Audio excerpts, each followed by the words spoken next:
विशाल जी, ये जीवन यात्रा है।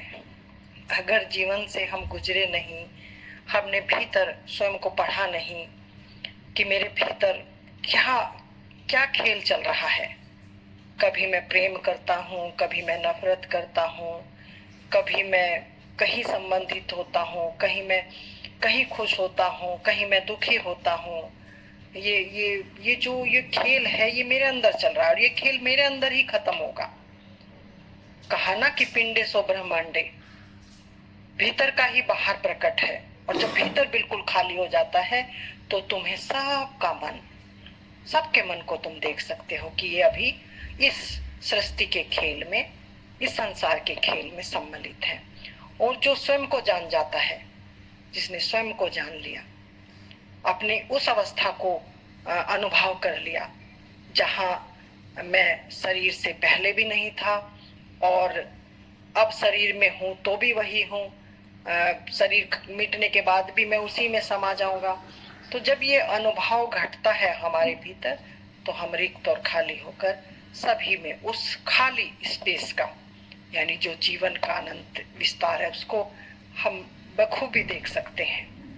कहा ना, परमात्मा को जाना नहीं जा सकता। परमात्मा बेअंत है, उसका कोई अंत नहीं है। तो अपनी अपनी भाषा शैली में सभी संतों ने उसका व्याख्यान किया है।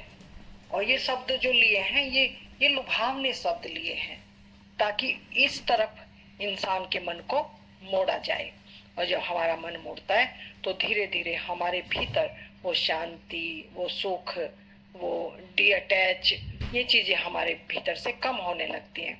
और एक दिन ऐसा आ जाता है कि हम पूरी तरह से संसार से खाली होकर अपने स्व में ठहरते हैं। फिर हम एक दर्शक होते हैं, जैसे एक दर्शक फिल्म देखने वाला, क्योंकि अब संसार का रहस्य खुल गया, बात समझ में आ गई। अब कोई द्वंद्व नहीं है।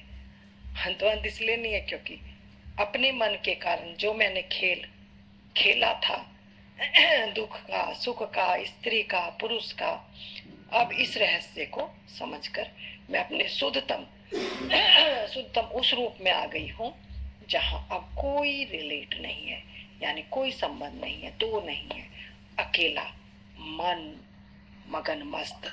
और अकेला भी इसलिए कहा क्योंकि शरीर है, ये शरीर के साथ ही ये सारा संसार जुड़ा हुआ था।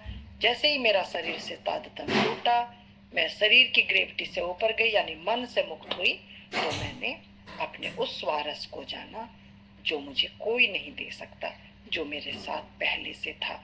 बस मन इंद्रियों के कारण मैंने यहाँ सुख ढूंढने की कोशिश की, यहाँ आनंद लेने की कोशिश, लेकिन ये क्षण भंगुर था सब। और जो बन जाए मिट जाए वो तो फिर रिलेट है, दो के कारण है। लेकिन जहाँ कोई ना बन सकता है ना मिट सकता है, वो है और उसका होना ऐसा है, वहां बदलाव नहीं है। तो उस अवस्था का नाम आनंद है, शांति है, प्रेम है, क्योंकि ये गुण है उसके, ये गुण धर्म है। परिवर्तन जैसा हुआ मन के गुण धर्म है, ईर्षा, द्वेष, चुगली, निंदा, सुख, दुख, उसके क्या है, उसके भी गुण है, प्रेम, आनंद, करुणा, अपनापन। तो ये सब उस अवस्था की बात है। तो ये दो अवस्थाएं हैं संसार में रहते हुए। तुम उसका स्वाद नहीं चख सकते और उसका स्वाद चखते ही तुम संसार से खाली हो जाती हो, विदा हो जाती हो। अब जीवन है और जीवन खिला हुआ है और जीवन प्रकट है सभी महापुरुषों का और सभी का दर्शन है। तो यही बात मेरी समझ में आई है। बाकी फिर हम बात करते रहेंगे। मेरा प्रणाम आपको।